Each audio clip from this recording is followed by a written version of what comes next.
Welcome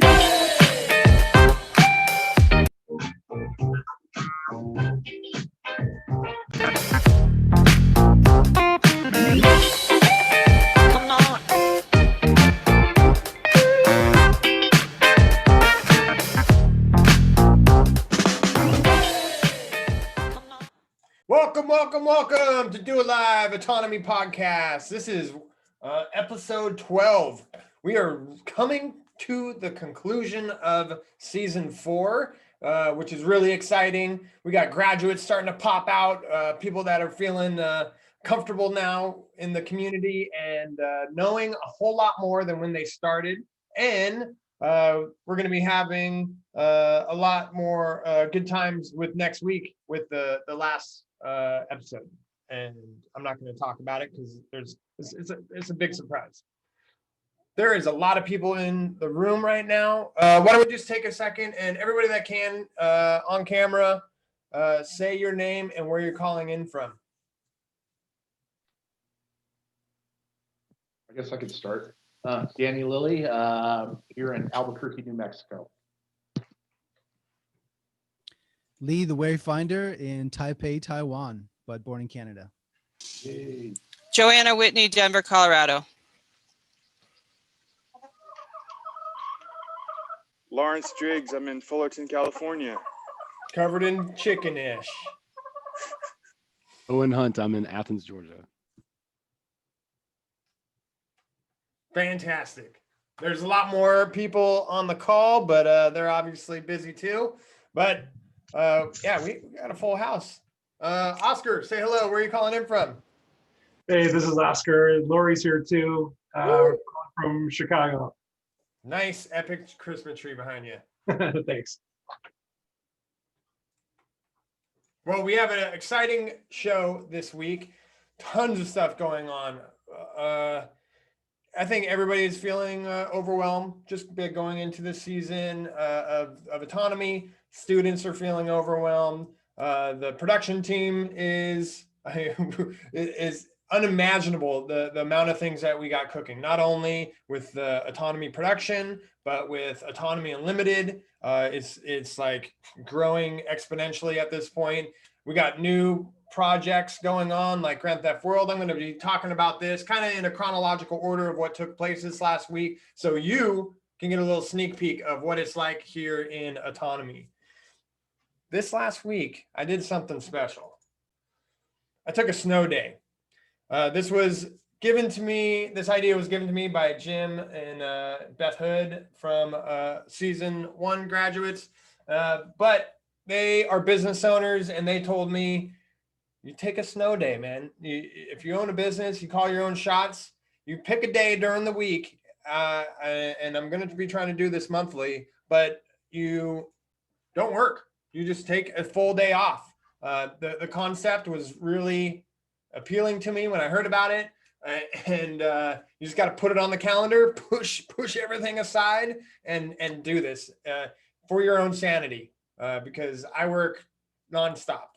I get up at like 5:30 in the morning. I work, and then I work till like 10 o'clock at night. And then I fit in my family and my schedule and errands all inside of that. So to be able to take a full day and just like wake up late, make some blueberry pancakes. And then we literally did take a snow day and went up to Mount Baker, which is about an hour away. And it was raining all the way there until we got to the very top, and then boom, started snowing. And we went sledding for a couple hours, and yeah, it was grand. My brain was like having fun for the first time with my family in a long time outside of our normal routine. So highly recommend it. It's part of like being productive and keeping sane in all this time, just to take some time for yourself. So I did that, on Wednesday, and it worked. I told most of my team about it, so there was no loss in integrity. My meetings got covered, and yeah, it was great. Highly recommend to do it. Also, this last week, I had, crazy, like a lot of meetings, but a special one that I had was with Richard Grove and Raymer and Ernest Hancock. Got to meet this guy in person. And yeah, he talks like that in real life, and he's a hoot. I got to hear kind of his origin story, and like, man, he's been doing this for a long, long time. He's got a lot of things cooking to help preserve freedom in the future. And Autonomy Unlimited is going to be filling a role in helping these things come to fruition. And so, yeah, be on the lookout of some really exciting news coming up.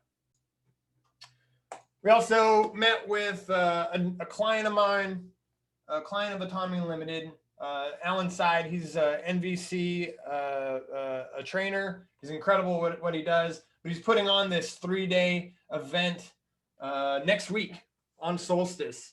That is the 17th through the 20th. I'm going to drop a link in the show notes to this. There's different tiers that you can participate, and even like a free one for those unable to pitch in. But it's a huge. It's essentially like a 3-day festival online with the season. So I'm going to be DJing on it Saturday for a couple hours. Saturday night we're going to have a dance party, and then the Autonomy Unlimited media team is helping shadow host this event. It's 3 days of presenters and presentations. They're going to have like yoga sessions. It's going to be a really wholesome, and like there's a grief ceremony. So very wholesome material. I definitely recommend checking it out. Check out the schedule, join what you can. And of course, come check out the DJ dance party Saturday night. Hey, Joshua, Yo. about that particular project, I didn't offer my assistance, but if it happens that you're short a person or if I need someone to fill in any way, please let me know. Oh, awesome. Yeah, like our responsibility is basically just showing up early to the event, make sure the presenter is all settled in, has everything they need, and then basically handing it off to the room assistant. So yeah, we more hands on deck, the better, because there's like 3 days, 10 events, so about 30 events taking place all in that amount of time. So beautiful, amazing human beings in that. So yeah, definitely your assistance is appreciated. Thanks. All right. Next up, while last week's lecture and this week's lecture, this is what I've been doing. It's very inceptionist, because Rich is teaching about funnels and copywriting, and here I am. I'm creating a new funnel process with new software utilizing Kajabi, the platform that we have Autonomy courses on. We're now going to be essentially using Kajabi's funnel software and ditching the previous funnel that we had. All the material is still great and relevant, but there's so many moving components to the way that we built it last time. We were using WordPress, which you have to deal with plugins all the time, and our hosting and load time wasn't that great. So we were losing traffic from the load time. And then when you sign up to this, it would go to a software called Infusionsoft. Infusionsoft has given me tons of headaches over the last few weeks with their plugin breaking down and dealing with that. So along with that, we pay like $250 a month just to have that software. So it's a huge expense. And Kajabi has all this built into it. So we're essentially taking that huge whole funnel that use multiple different technologies, and I'm moving it now all into Kajabi, which is great because it gives us better analytical tracking. It's a smoother experience for everybody. And I don't have to worry about all these multiple things breaking down. So along with that, this is an inside look. This is all the courses that we have going so far. When you join the University of Reason, Holistic Self-Assessment, Derek Bros, this is about to be announced. This was produced at the beginning of season 4, and Derek is going to be announcing this to his audience coming up. I think really great timing with New Year's resolutions and all that coming up. So just giving you a little sneak peek. Grand Theft World. This is what I'm going to talk about next. Grand Theft World is a new project from the brain of Richard Grove, and it's blowing up. Last week we had James Corbett join us as a guest speaker, and it like broke the internet. Our website like couldn't handle it, so it's a good problem to have. And now we're taking steps to upgrade our hosts and make it more bulletproof is our goal. Something that powers that maybe can't really just take down and stop what this is. So grandtheftworldweb.com is a hub of a bunch of feeds from over 40 content creators all in one place that you can come to daily and see a timeline of what's most recent, what's most relevant, and what do you want to watch, right? So it's like a TV guide. This is a crowdsource area where people that are contributing to the community can get those clips put up there. So these are like highlighted sections. You can watch live every Sunday night at 9 p.m. EST. Watch the show here. And yeah, this is growing rapidly. We also now just have a new join the community feature where if you're a part of Autonomy, you get grandfathered into this. So this is just part of the bundle, but everybody else for $10 a month, you can sign up and be a part of this growing, vibrant community and get all the replays and podcasts of Grand Theft World on a mobile app. This is part of the Kajabi suite. So we're using this as like a vault, a place to storehouse this information off of YouTube, off of any of the large conglomerates that can choose to take things down based upon what you say about on it. But we'll be able to storehouse this information. You get access to the Discord Grand Theft World community, which is like invaluable. We started this at the beginning of the pandemic. It was centered around COVID. Now it's just expanded into the whole Grand Theft World theme because there's some thievery going on. And along with that, you get 93 episodes of the Peace Revolution podcast, all at your fingertips. You don't got to go digging around looking for those episodes because they're gold all in themselves. So I got a clip from last week's Grand Theft World, and let's take a look. Oh, here's inside the vault, the Grand Theft World vault. You get all the Grand Theft World episodes. You get the bi-weekly town hall, which is run by Mark Soar, and you can jump in live once you're part of the community, and it's a recap of what's going on each week, with also be able to talk about this. It's so important to be able to talk about current events with like-minded individuals all in one location. I mean, all live, but also hearing from everyone from their own perspectives from around the world. We have, I think, like 300 people in the community already, and yeah, just to hear how everyone's doing, what's on the lookout for, and then we also have extras, which, oh man, there's some good stuff in here. Yeah. So, join the community, get access to this. Go to grandtheftworld.com, and you won't be sorry, because if you haven't noticed, Sunday night podcasts are 3 to 4 to 5 hours long, all full of goodness. So let's just take a look at last week. One of the examples, but I was interested in as early as the 1920s. There are people figuring out, wait, why are we getting so close with our former enemy, Britain? And from that aspect going forward, it's like if you break into a chronological study of how this unfolded over time, it starts at the American Revolution, and you have to understand who the British Empire is, who the East India Company was, what their trade was, why they dumped the tea, and then you got to move forward with all the other things you need. And so I just kept finding questions and finding books and what's the earliest copy, or somebody would mention it in a footnote, and I'd have 10 books I have to get. And that went on from like 2003 until like 2010 before I started really outputting. It was 2009 as the Peace Revolution is when I started outputting it. So it was I read out of necessity, not because I had a lust for reading. I just had a lust for knowledge and a passion for knowing what the truth is, because obviously it is available, but no one's kind of read it and amalgamated it and organized it and presented it in the way that I was coming to understand it. And that's where I saw, like, I don't want to be in front of a camera or microphone. I'm a real introspective, introverted type of person. It's a real challenge for me to do on a daily basis. And I exercise that, I trigger that complexity, because I know I become a better person when I'm able to step up and be those things that I want to be.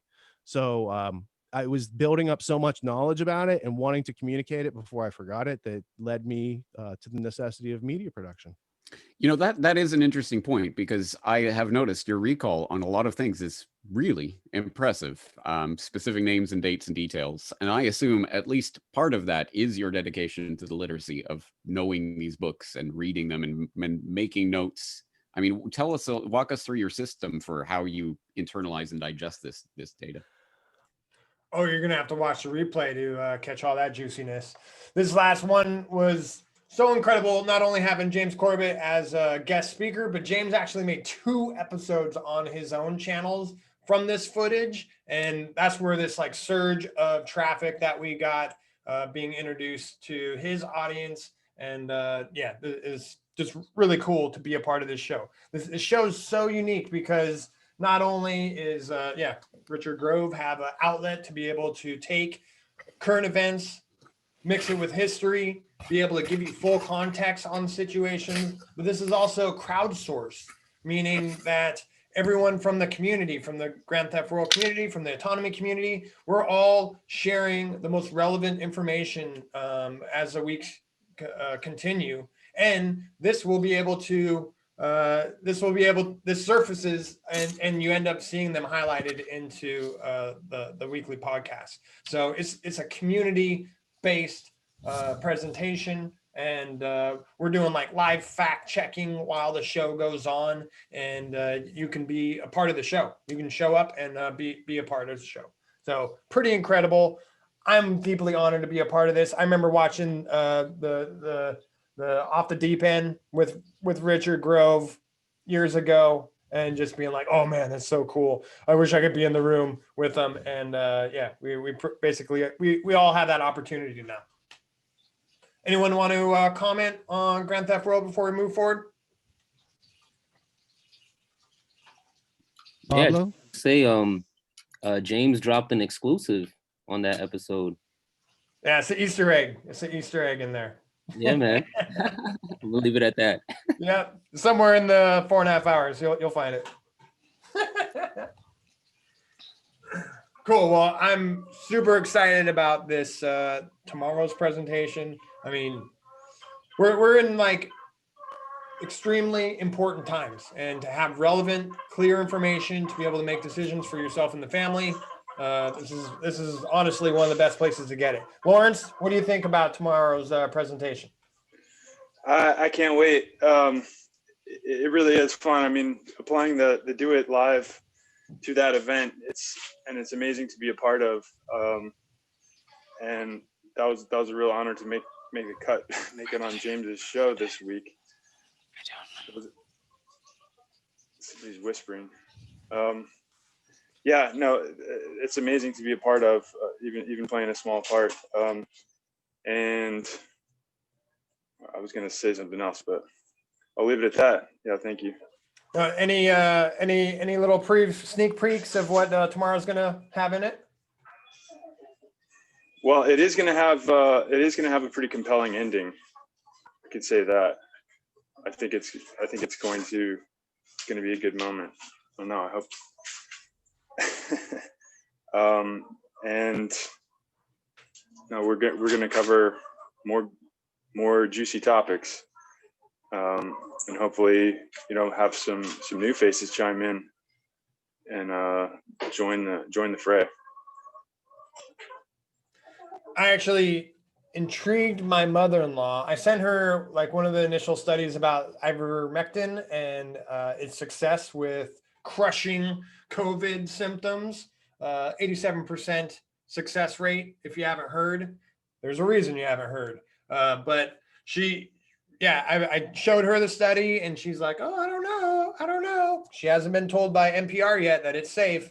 But I told her, I said, hey, so Richard Grove, he's actually found several studies over the last year. And lo and behold, now that we know about this, there's a clear trail of success throughout the whole year that hasn't been brought to the forefront of all the information that's out there. And yeah, we're going to be covering this. And I told her, I'm like, Rich found all this information. You should check it out tomorrow. So she might get a full dose. She might get red pilled if she tunes in tomorrow. We'll see about that. That'd be pretty fun. All right, we had a full week on top of this. We had the town hall. So town hall, I got a short little clip. I want to just give a little preview of what that looks like. Twice a week, hosted by Mark Shore. Ron, thanks for joining. So yeah, so we got a couple of people. So just to give you a bit of background. I don't know if I know Stefan's just here, but if anybody wants to bring something up at the moment, now's a good time to kind of, maybe we can talk about something and then maybe come back to it a little bit later. Anything that they've experienced this last week, maybe a frustration going to the store, a personal experience, family, having kind of a debate with what's going on. Personally, I've basically just been focusing on trying to get idea of where, what is the best option for my family and myself. And we are looking at option of going to Acapulco, as I spoke about last week. And with that, I spoke to Bob Podolsky, and I've been reading his book Flourish. And so with that, I contacted him on Saturday, and it's quite exciting. I mean, to have someone with so much knowledge like Bob Podolsky, that's got, he's in his 80s now, and he's still very, very alive, and he's very active. And it was funny. So in the first couple of minutes of the conversation, he said, Mark, do you realize your Proton Mail account is not secured? And I was like, yeah, if you're sending email between different servers, yeah, it's not going to be secured. It's only SMTP, and that's just with all the emails goes through SMTP, but you can encrypt that. But anyway, when it comes down to it, it's like, listen, you got to get a proper email. So I ended up doing one of his. I mean, with Proton, you still have security, but you have a third party, and he was looking at something a little bit more secure, which was basically your own server. So I went and I registered my own email and encrypted that kind of thing. But it's a little bit more costly, but at the end of the day, it's worth it if to keep in contact and get documentation from Bob, if that's his standard. Then, and I wish more and more of us would take it seriously. The Gmail thing, constantly on Gmail, or these platforms are not encrypted. Just giving away your own sovereignty there. So you can guarantee your emails are being scanned. Town hall is so valuable. Just the concept of having a place for the town to come together, share experiences, be able to talk to many. It's just a really great concept. So I'm glad Mark stepped up and is still keeping that going throughout the weeks. And it's just a very low pressure area that anybody can just get on and share what's going on with them. From like you said, just the experiences of being forced to wear a mask and dealing with your family and dealing with the community. It's just a great place to be able to share and get connection and some empathy from the community. Anybody catch any town halls or have anything to comment about that? It's Oscar, guys. Hi. I'm at work when he's doing that, but I always tune in, and unfortunately I don't have a mic or a camera on my work machine. So I always listen though. And there's been some really fantastic contributions being made there. There's a couple of gentlemen who have already spoken. I'm trying to remember their names. One name is Stefano, and there was another gentleman from like a Canadian Liberty group. Mark actually gets to elaborate on that quite a bit, but since he's from Canada. And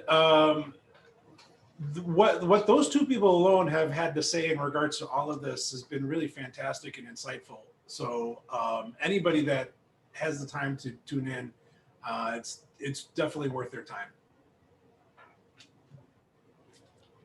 Awesome. Thanks, Oscar. And yeah, I'm always like in a meeting at those times, but now we know they're being storehoused in the Kajabi app. So everybody has access to that in their pocket. They can catch the replays. Mark's now uploading them after they get done there. You don't got to run out and try and find it in all these alternative platforms. You now got it part of the University of Reason suite. So good stuff there.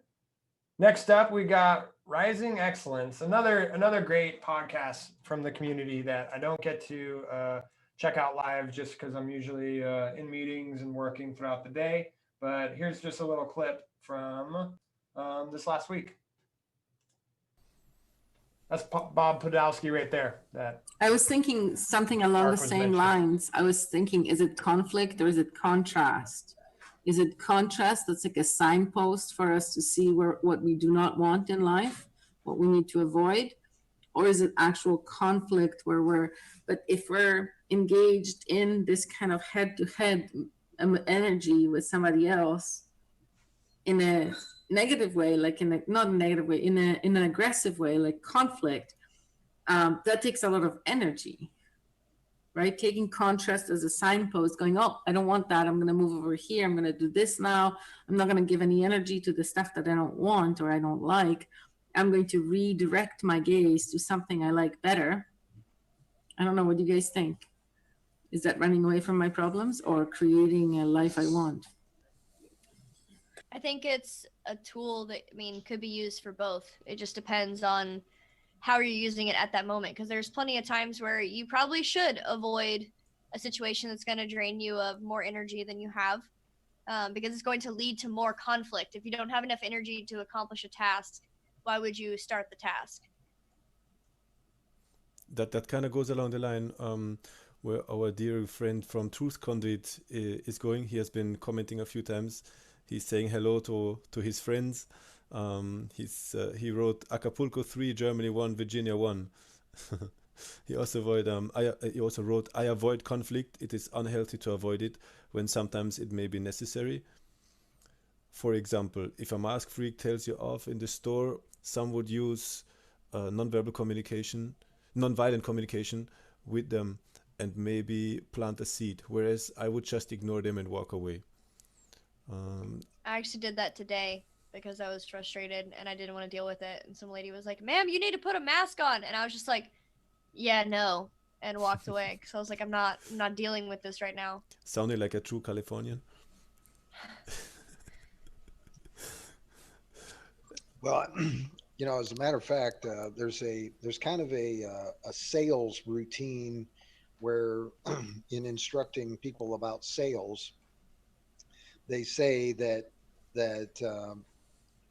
people that kind of dispute what your presentation is or maybe ask difficult questions to a salesperson who's making a presentation. A lot of people fear that circumstance, but the reality is that's actually one step closer to like getting them involved in understanding the value of what you're delivering. And by showing some kind of emotional attachment to whatever the circumstance is actually like one step in the right direction. I don't know, Bob, what do you think about that? I think it has some validity for sure.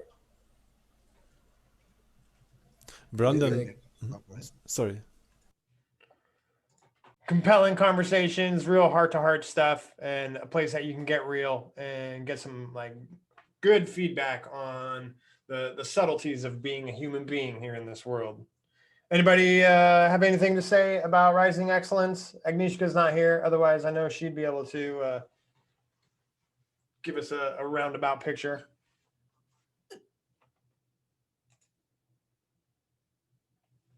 All right, tune in. I think it happens twice a week. I don't have the times in front of me, but well worth checking out. Agnieszka was also a part of this week's Copywriting Clinic, and so was Lee. I'm going to play a little clip from this, Lee, and then you can describe what it is that we're watching and also what you're gaining from being a part of the Copywriting Clinic. Hey, go to this. So here's why you're interested. Standalone newsletter that you used to write or that you're used to writing, who read it and how did it serve the person who read it? I'm gonna give a little context. Autonomy community newsletter just went out yesterday, and this was discussing it before it got published. Like, what was the goal? What was the reaction that you wanted to get from the person that read the newsletter?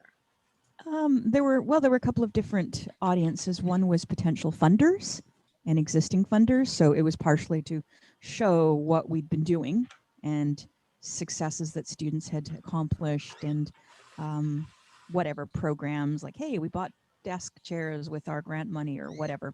Some of it was information for students, which in some cases they could read with their tutors, and some of it was for tutors. So it was kind of 3 different categories of people with different reading levels and different interests.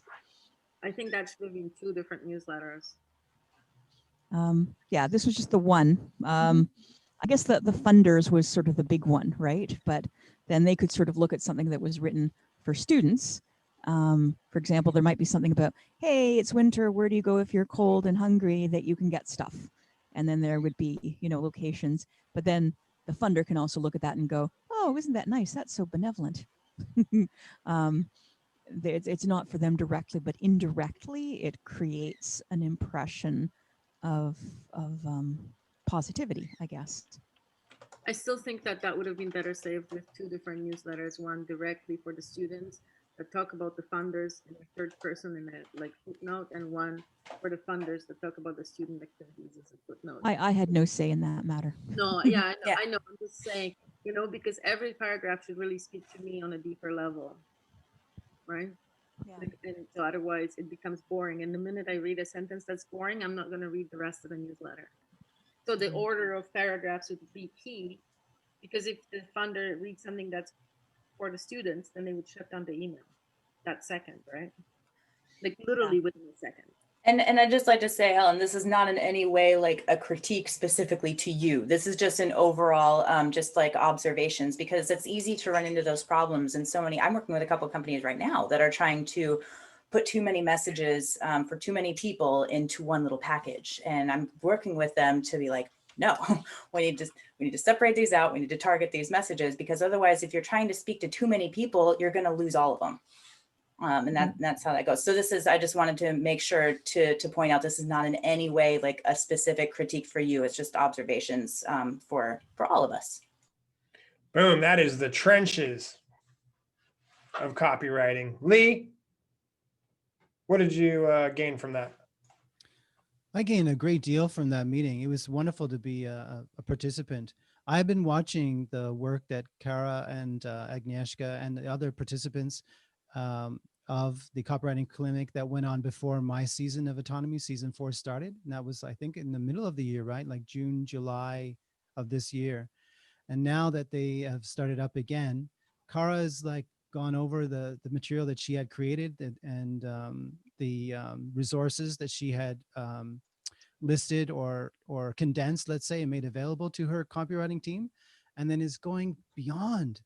Kara's in on this call. You're awesome, and you're going way beyond what you had already done that was of such high quality. And I really love that Copywriting Clinic. I learned a lot of good stuff. Thank you. I'm out on a walk right now. It's great to hear my name come up, though. It was a great first clinic back. So here's the newsletter in all its glory, after it goes through all the processes of gathering information and refining that into a concise, short, because it can easily get really long, newsletter, letting people know about recent events, and it's just a really valuable way to just keep track of everything that's going on, because there is a lot going on constantly, and the newsletter team does a great job each month, just kind of grabbing what's most important and putting it back out in front of everybody to stay focused. Well, moving right along now, we have last night's presentation. Oh, first, I do want to, I got teary-eyed watching this. So Rich went on a secret mission this last week. He had to go rescue John Taylor Gatto's books from New York. And so I'm going to play this little slideshow from his trip, because it's awesome. Well, like such a noble job, mission to go complete, and I'll let him tell the tale. And we will start with the clicker and see if it works. Let's move forward. Autonomy. Distributed wisdom begins with knowledge and it ends with sharing. University of Reason Library courses. Let me just show you in case you haven't seen it yet because you didn't graduate. I think there's like 7 lesson official playlist. And I don't even think I tagged him in it. I just did hashtag John Taylor Gatto. He was able to find that in his nascent Twitter learning curve, and he retweeted it. That was one of the few things he did while he was using the Twitter. I bring that up because this past week we rented U-Haul and we went on a little excursion. The U-Haul actually had a comment on the side about America's history books. I thought that was synchronicitous. And we got up at put the circle around the time there. That's 7:21. We were supposed to leave by 7, but we were chit-chatting and eating breakfast. And Lisa had made a bunch of bacon and all sorts of good food. So we had a crew of, I think it was 8 of us that made a journey to New York City in the time of COVID and lockdowns of scary stuff. New York was very, very kind to us that day. We were able to ingress and egress out of the city and accomplish a very, very substantial and meaningful task, which was to go to the apartment of John Taylor Gatto. There he is in his urn. He's still in the room. And we carefully packaged up and labeled. That's Adam James. He's a teacher, so we thought he was qualified to handle the packing of a teacher's office. That's Adam in the living room there, carefully marking the personal papers and writings that came from the office. There's one of the rooms that were full of books that we were packing up and moving. Those bookshelves are 9 feet tall. It's not even a whole picture of it. And there's a lot of books. A lot of the walls look like that. Variations of that, boxes being put together. There's a close-up of one of the shelves that's not in that shot. And that's us after we got her done. We had a strenuous schedule. We were constantly moving in New York City, even in COVID. They got rules to follow about how to move, and you got to have an elevator man and freight elevator and scheduling and double parking all day, all these sort of things we accomplished and overcame over all those challenges. And along the way, we saw some artifacts. Here is an opium and chloroform bottle, and it was recommended for children. So I'm going to just read those. I circled them, but I'll read them for you. Alcohol. These are the contents. Alcohol, 8%. Morphine, 3/16 of a gram. Chloroform, 4 minimum per ounce. So then it goes in a dose. For children under 1 year old, from 5 to 10 drops. From 1 to 5 years old, from 10 to 20 drops. For adults, from 1 to 2 spoonfuls every 2 or 3 hours, or as often as necessary. That's how people were rolling back in the 1800s. Anyway, along the way, Adam found this book that was on John's desk. This is a book of, it's called Snyder the Spider, and it's a children's book that John wrote. And it's a project we worked on toward the very end of his life. And this was found in his office. And it was for me, but he never got it to me. So it was kind of cool that among all these books that Adam just happened to crack the lid and see, and that we still didn't lose it on the way home. And I found it enough to take a picture of that. That was pretty cool during the trip. And that's a lot of books. And we only took a sampling of the bookshelves. They're going to a buddy of mine's homeschooling. And he's got a separate building for homeschooling, and because he did that for his kids, he's got other neighborhood kids there, so it's almost like a homeschooling school. It's an unschool. There's my buddy Carl. There's my friend Brett. Brett's a couple rooms down. He's working right now diligently in another room. We got all those boxes out of the U-Haul and we got them into safe, secure is the important part, and climate controlled storage. And I happen to also find this book. I grabbed it because I wanted Brett to look at it. And I find that this is the book I gave John back in August 4th, 2012. And John wrote it, Gift from Richard Grove to John and Janet Gatto. And then he had gone through, it's Bertrand Russell's Scientific Outlook. And he has outlined this book as he has done with most of his books, all sorts of outlines and notes, all these really, really cool artifacts, that experience. So we've come a long way. We weren't, that was the first time we met him when we interviewed him doing the Ultimate History lesson, and we became friends afterwards.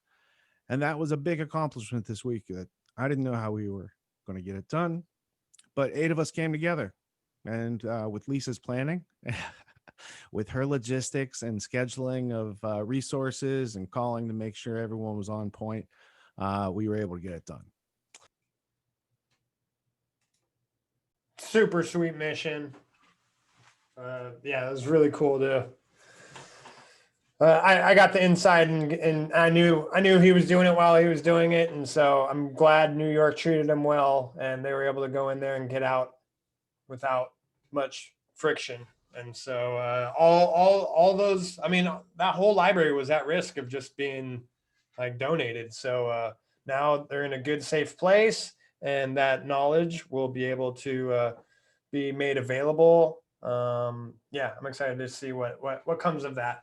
And yeah, just a really touching and sweet legacy that John continues to get to carry on. Any comments? Yeah. Hi, Carl. Hi. It was a pretty amazing experience. I was one of the guys helping out there. And yeah, it was pretty fun. And it was amazing how smoothly and quickly it worked out. Like we were there. We had a certain window of time to operate in because we hired an elevator crew. They had this old school elevator that it was like lever operated, and you had to hire a crew to operate it. So we only had a certain window to work in, and we did it all smoothly. Like we had a chance to like putz around and flip through books and stuff, and still it was just all got done in the right time. So that was pretty cool. And that's kind of unusual for New York, right? Right. New York's kind of like a meat grinder usually. Yeah, absolutely. And there were everyone had masks left and right. Driving down the streets, you see everyone's in masks, and there was no traffic hardly. We drove through rush hour, and it was just like smooth, driving. But it was just amazing to see the 40 years of history in that apartment that he lived through. And, you see little knickknacks around and just little pieces of history that make you think back to the last century and what this guy must have lived through. And, you pick up a little object and you're instantly transported back to, that era. You're in the 1920s or 50s, whatever. So it was pretty magical to see that. I really wish I met him while he was alive, but I never had the chance. But yeah. Wow. Thanks, Carl. Thanks for sharing that. And thanks for being part of the mission. It took all of you guys to be able to pull that off. I mean, Rich and Lisa could not have done it without you.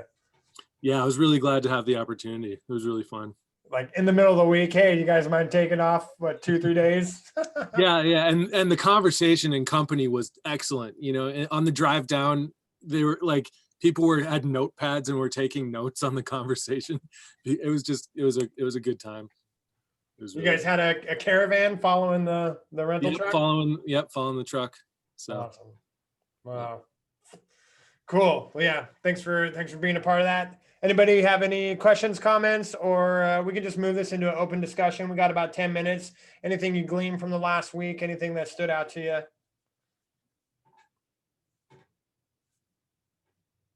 Hey, what I can't get over is all the synchronicities that Richard noted, like the history books on the U-Haul van, A couple of other synchronicities with the books that they actually just happened to pick up and look at. Had his name written in it. Yeah. Yeah, it's I love those things. Those are so. I mean, it's like, you know, we get to live in the wonder of it, and I think that's part of what life is about, is not having all this certainty about this or that, but it's really just loving the wonder and mystery and reveling in it. Yeah, and just having a smooth experience in New York, I mean, that's like magical in itself. And just knowing like all those components had to come together. Lisa was on the phone, like doing logistics, contacting everybody, like the elevator man and like all the requirements just to get in the building. Yeah, for everything just to come together on short notice. I think they got told like a couple days before that those books were at risk of being tossed out. And yeah, everything just came together and was smooth like butter. You know, at one point we were talking with the elevator guy because we were in there for a while, up and down, up and down. So we're having conversations and getting to know them. And there's a couple different guys throughout the day.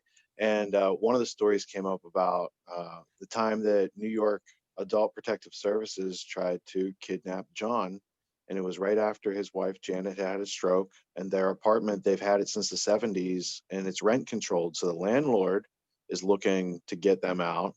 The Adult Protective Services, there's a private, like kind of nonprofit group that becomes guardians of people, and they steal older people's assets. So you have like between the landlord and the Adult Protective Services with their motives, and John's assistant, his healthcare professional that was there with him all the time, left to go down to the bodega down to get a drink or something for John. And they pounced on the apartment, and they came in and they were trying to kidnap John, legally kidnap him. And his assistant called Lisa, and Lisa got on the phone with the paramedic, and she had some words with him, and they ended up, she had some very, very stern words, such that, you know, according to his training, the guy hung up because you're not, you know, there to talk to people on the phone. And what she said was convincing enough that he said, this man doesn't need to be taken into custody. He can stay here. He's being well cared for. And it really kind of frustrated. And they kept trying to do that. So eventually, after some calls to the district attorney and the attorney general, and, you know, triggering event and human rights violations and world famous author and these sort of things are going around, we got a letter that said that they would close the case and they could never reopen it to try to do that to him again. So if things like that, those synchronicities, like if we hadn't been there to answer the phone and the guy hadn't seen, they would have just snatched him. We would have never found out what would have happened to him.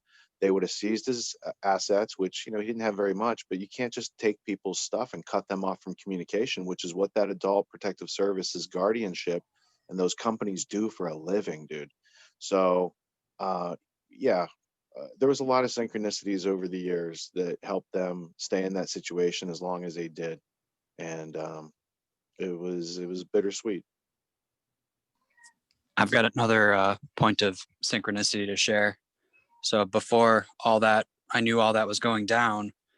I was ordering some books off Amazon, and this popped up, 25th anniversary edition of Dumbing Us Down.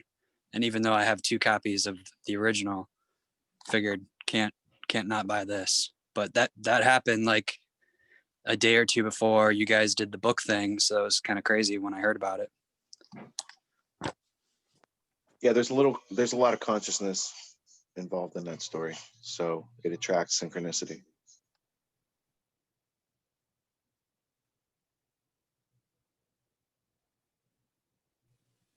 That man and his story have impacted so many people's lives. You know what I mean? I was born in a different country. I'm on the other side of the planet. But on this computer that I'm talking to you on right now, every time I open up my torrent share thing, his John Taylor Gatto's Weapons of Mass Instruction is on there. I will always leave it on there and always share it over and over again, just in the off chance that there's going to be somebody somewhere in the world that wants that torrent. I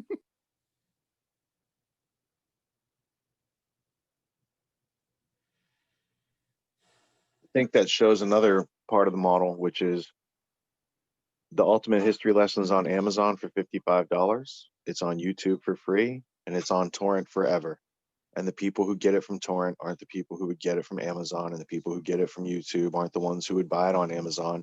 So there's different strokes for different folks, and the key is just getting the information out there. Sometimes you package it at a higher value, sometimes you put it on the BitTorrent and the Zip or whatever, and it's just out there. And that's one of the first things I did when I made it, was I wanted to have the official torrent out there and not like a bootleg.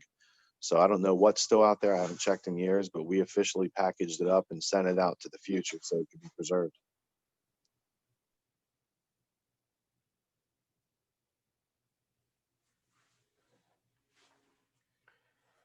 Well, bittersweet.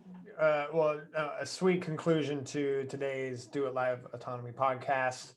We only have one more podcast coming up next week, and we have special guests who are going to be hosting that. It's going to be a party.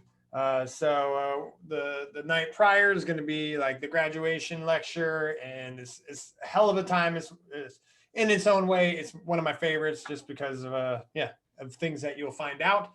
And I'm just really proud and thankful to be part of this growing community of just such upstanding people, and getting to know new waves of awesomeness as each season progresses, and everybody gets in the arena alongside with me, and we're figuring out how to take care of ourselves, how to take care of those around us, and being able to rise all ships with the rising tide.